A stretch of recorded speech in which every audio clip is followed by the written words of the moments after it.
Buenas. Hoy les voy a enseñar a hacer preguntas en español. Today we are going to learn how to ask questions in Spanish. So I'm going to show you what the various question words are. This will be very useful because you will understand what type of information you should be providing when a question is posed to you. Therefore, this is a very useful lesson when it comes to listening and reading comprehension. Okay. So let's get into it.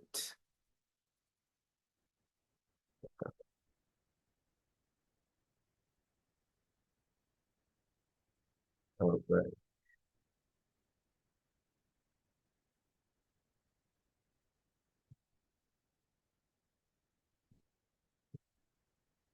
I hit the wrong button. Let me slideshow.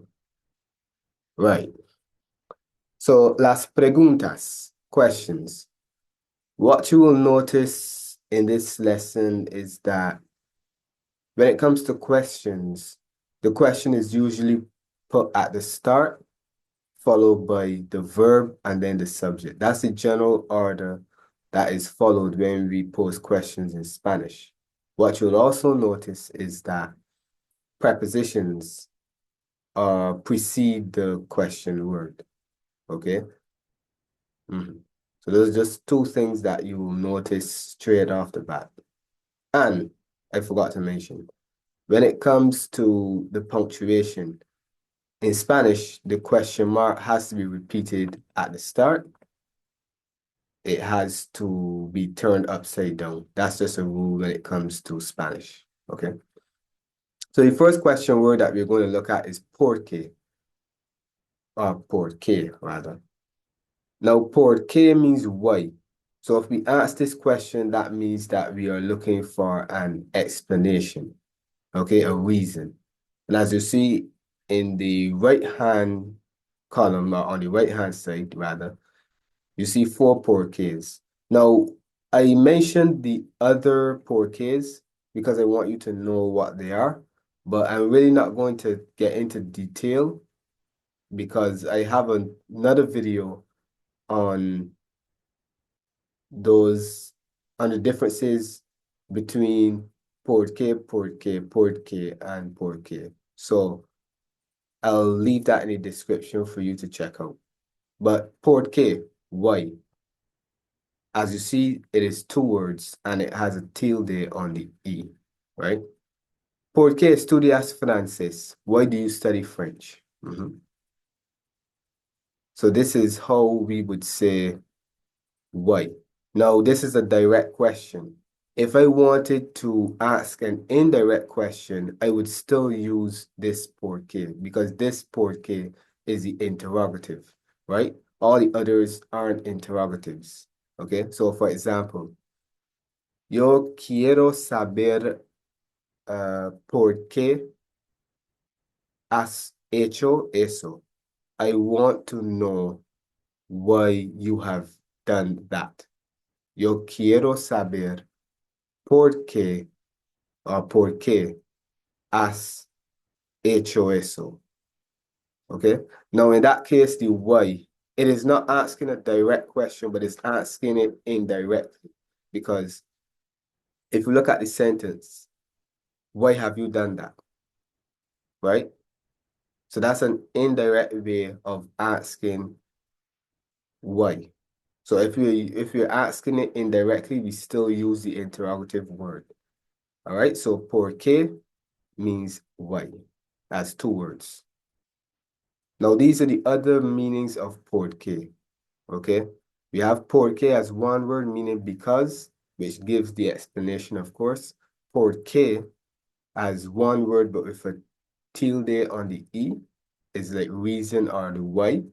And then porque as 2 words without any tildes or anything would mean for which.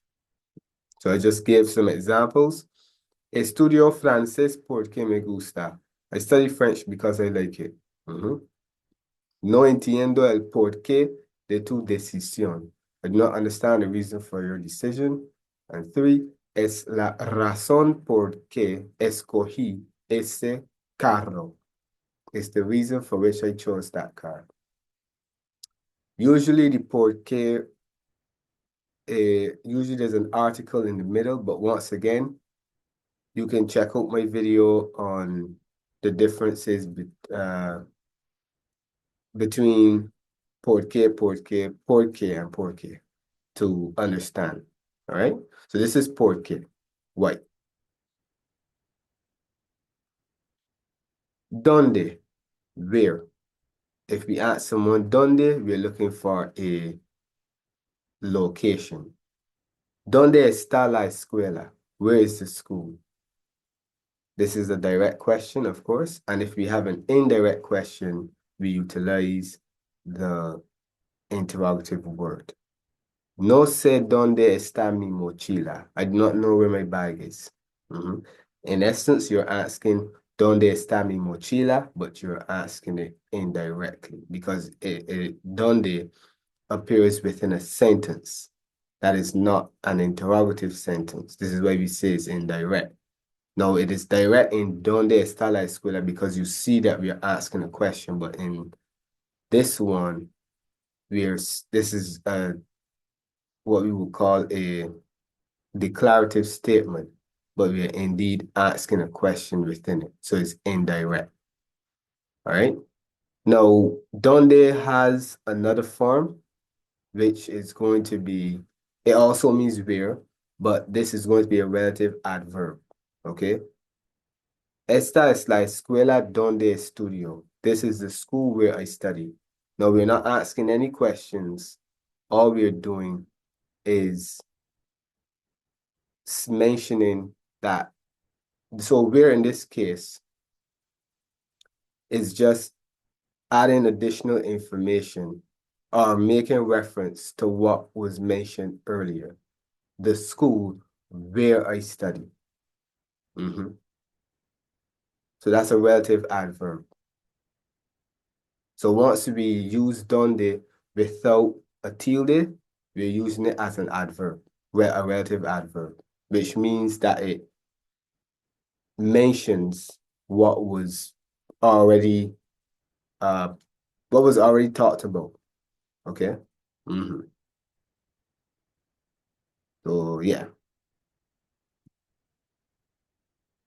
Now the 3 questions that you see in the title, those are variations of donde. And remember at the start, I told you that when it comes to prepositions, when we use prepositions with interrogative words, the prepositions precede them, okay? So you will use the preposition that is appropriate based on what you want to ask. So if you want to ask from where, the preposition from in Spanish is de. So if we want to ask someone from where, we ask de donde. This is why we have de donde eres. Where are you from? All right. Now, if we want to ask someone where they're going, we have to use a, because a is the preposition that indicates direction towards a particular place. Therefore, we place a before donde, and we have like to where, right? ¿A dónde viajan los alumnos? Where are the students traveling to? Right? And then this one where is a little trickier. We have por dónde. Now, if you're asking someone where, and we're talking about an approximation. So when I ask por dónde empiezo, where do I start? I'm not talking about a specific point. Okay, I'm talking about something general, like a general place. Therefore, I would use por. Por with that preposition would express that. Okay, so if you want to know where someone lives without asking it specifically, now if I ask you, ¿Dónde vives? where do you live? I expect you to give me a specific location. Okay? Vivo en la calle de San Antonio. Right, just making up something, right? But if I ask you, por dónde vives, I'm asking you for a general location. I don't want the specific place. So, yo vivo por, por este barrio. I live around this district. Okay? So just remember, if you're not being specific, when you're asking for a location, you use por, right?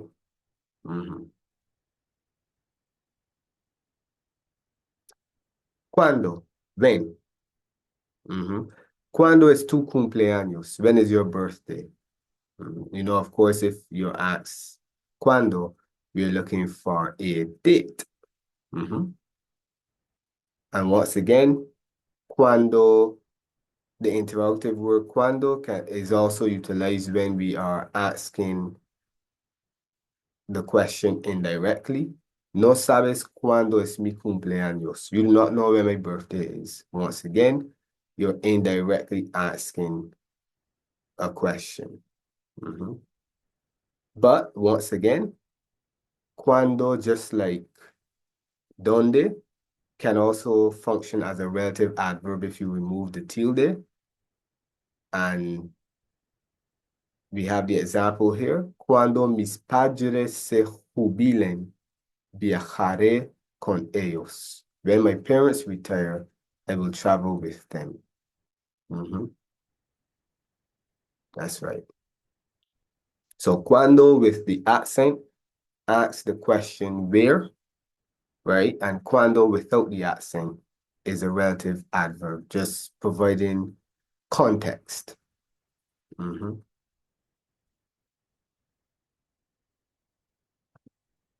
Now, these are some variations or other questions that can be formed using cuando. So when we want to find out about deadlines, because the preposition para is used for deadlines, right? And para can translate as for or by. So if you want to ask for when, right? Para cuando. Or by when. Para cuando. So para cuando es la tarea. When is the task due? We won't literally say for when is the task. No, you have to make it make sense. So when is the task due? If you want to ask about deadlines, we can use para cuando. Desde cuando? Since when? Because desde means since. ¿Desde cuándo estás aprendiendo español? Since when have you been learning Spanish? So I hope you will see the pattern by now. When we want to ask questions, depending on the type of, or depending on what we want to ask, that will determine which preposition we use, as well as the expression, right? Right? So moving along. How? ¿Cómo?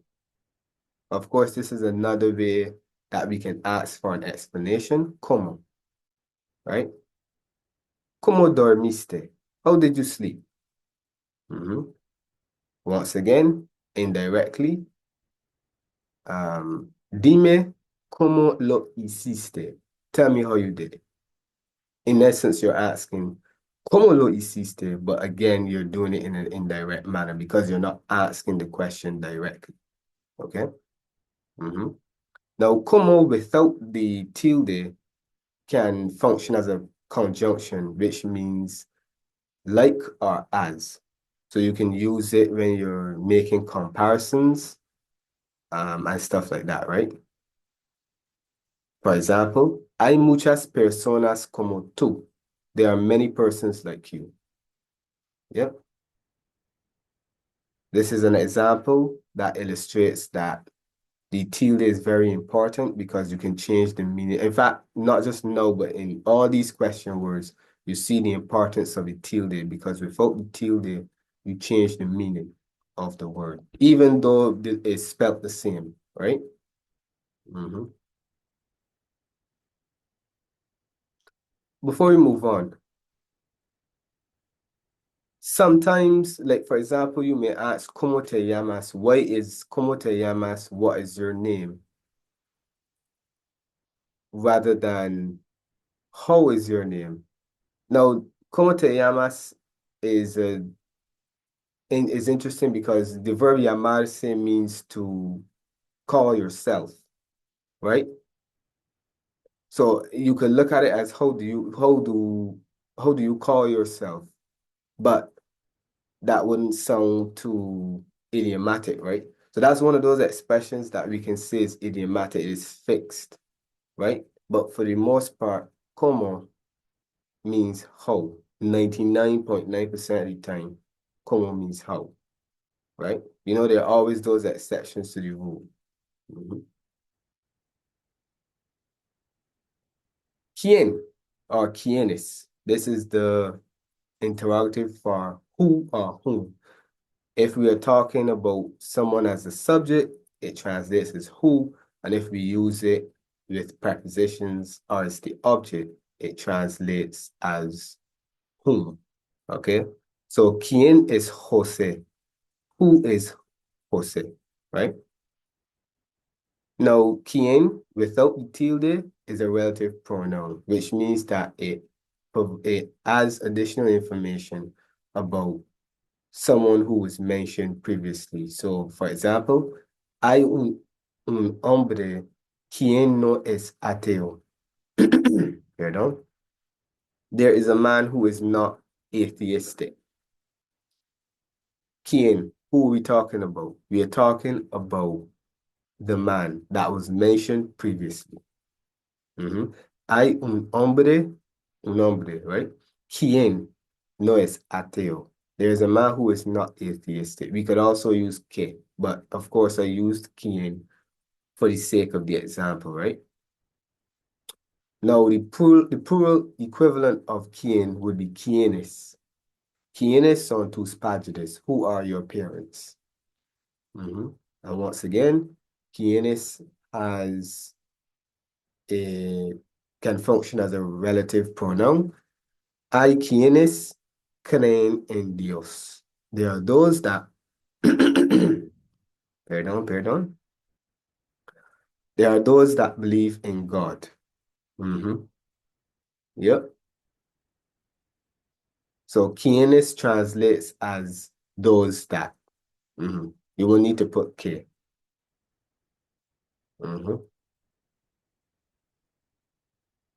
Now let me show you examples of quien and quienes being used as objects, right? In these examples, they are subjects. So they translate as who.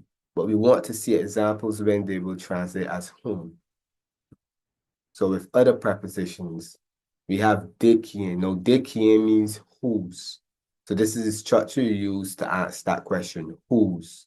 So de quien es este coche? Whose car is this? If you want to ask for whom, we use para because para is used in this context. Para quien, because para is used with the recipients, right? Para quien. For whom? Para quien es este libro? For whom is this book? Otherwise, in other words, we would say, who is this book for? But whom is this book? Yeah, whom is this book for? But yeah, better for whom is this book? Con quién with whom? Con quién hablabas? With whom were you speaking? That's right. A quién? To whom? A quién le diste el regalo? To whom did you give the gift?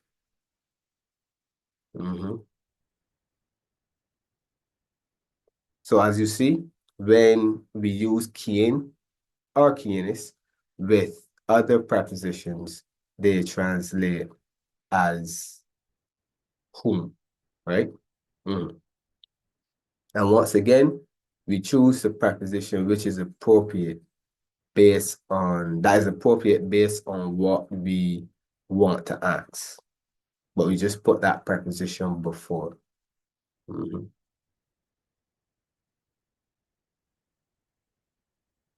Cuánto or cuánto, cuántos, cuánta, cuántas, right? This is how we ask how much or how many. So how much or how many? Those are quantifiers, of course, and much is going to be used with singular uncountable nouns, whereas many is going to be used with plural countable nouns, okay? So we use much or many depending on let's just say depending on the noun that we have, right? Or the noun that we're talking about. So we have four.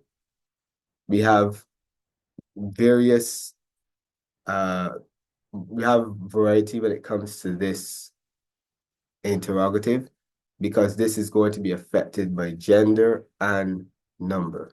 So if we have nouns that are singular and masculine, we use cuánto, right? Cuánto azúcar, how much sugar? Sugar is uncountable and singular, so we say how much sugar. We don't say how many sugar, how much sugar. Cuántos carros, because cuántos is used with nouns that are plural and masculine. Cuánta is used with nouns that are singular and feminine. So we have cuánta arena, how much sand. And finally, cuántas would be for nouns that are plural and feminine. So we have cuántas iglesias, how many churches, okay? Now, when it comes to cuánto llevas esperando, this one that you see on the right-hand side, that can also mean how long, right? So we can use cuánto to inquire about time, as in how long, right? So, ¿cuánto llevas esperando? How long have you been waiting, right? Another use of cuánto is to express how much, but how much like you love something. Okay, so for example, ustedes no entienden cuánto amo el fútbol. Ustedes no entienden cuánto amo el fútbol. You do not understand how much I love football. Mhm. So we still use the interrogative word with the accent. But again, yeah, that's indirect in that context. And it does mean how much, right? Another thing, when we're using cuánto, when we want to ask for something, like for example, the price of something, it does not agree with the noun. So if we want to ask how much something costs, we ask cuánto cuesta. The verb costar agrees with whatever the object is, or not, or rather, whatever the item is that we want to purchase or we want to find out the price of, right? So, ¿cuánto cuesta esta camisa? How much does this shirt cost? Right? As you see, cuesta is conjugated in the third person singular, right? ¿Cuánto cuestan los pantalones? How much do the pants cost? So in that context, costar agrees with whatever is being purchased, right? Also, if we use it with a verb in general, it stays cuanto. So it does not change. It only changes when we use it before a noun to inquire how much or how many of a particular noun. But if you're using it with verbs, it does not change. It stays cuanto. Even if it's cuánto cuestan, cuánto. Okay? Cuánto. Just remember that. All right.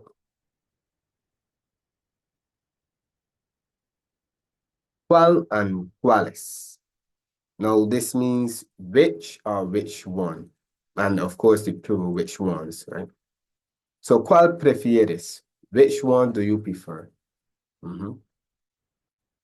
And once again, if it's asked indirectly, we use it within the sentence. But of course, we wouldn't put the question marks because we're asking it indirectly. Quiero saber cuál de los dos es mejor. I want to know which of the two is better. Mhm.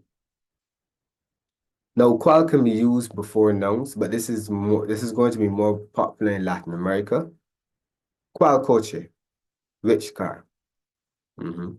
Because we can also say qué coche, but qué coche would more exist in Spain. But we'll get to that. ¿Cuál coche? Mhm. And if we are asking, and if you're making it plural, ¿cuáles prefieren? Which ones do you prefer? Mhm. Now, cuál can also translate as what if it is used with ser. This is why when we ask ¿Cuál es tu nombre? What is your name? It is not which is your name. When it's used with ser, it translates as what. So, ¿Cuál es tu nombre? ¿Cuáles son tus apellidos? Because we're talking about plurality. What are your surnames? Right? I'll also leave a video in the description that explains the differences between cuál and qué, because those can be very confusing, right? But cuál means which, and it can mean what if we place it before ser, right? Or we use it with ser. But cuál is used to when there are options, right? Mhm. ¿Qué? ¿Qué means what generally, but it can also mean which. ¿Qué tienes en las manos? What do you have in your hands? Mhm. ¿Qué es una boda? What is a wedding? Mhm. Now, when ¿qué appears before no, it translates as which. So this is the instance in which ¿qué translates as which, right? ¿Qué casa prefieres? Which house do you prefer? I can also say ¿Cuál casa prefieres? If I'm in Latin America. But once again, please have a look at that video in which I explain the differences between K and Qual. I think that video will be very useful because then it gives you a breakdown of what purpose or what K is achieving when you use it with certain verbs, etc. So it's a detailed analysis that I know that you will benefit from, okay? So yeah, K means what, are in very few cases which. Mhm. And I'll also include the video that I did in which I mentioned the many different uses of the word K in Spanish, okay? Just for your information. Okay, hemos completado la lección. Espero que ustedes hayan disfrutado de esa lección. Muchas gracias por ver y nos vemos.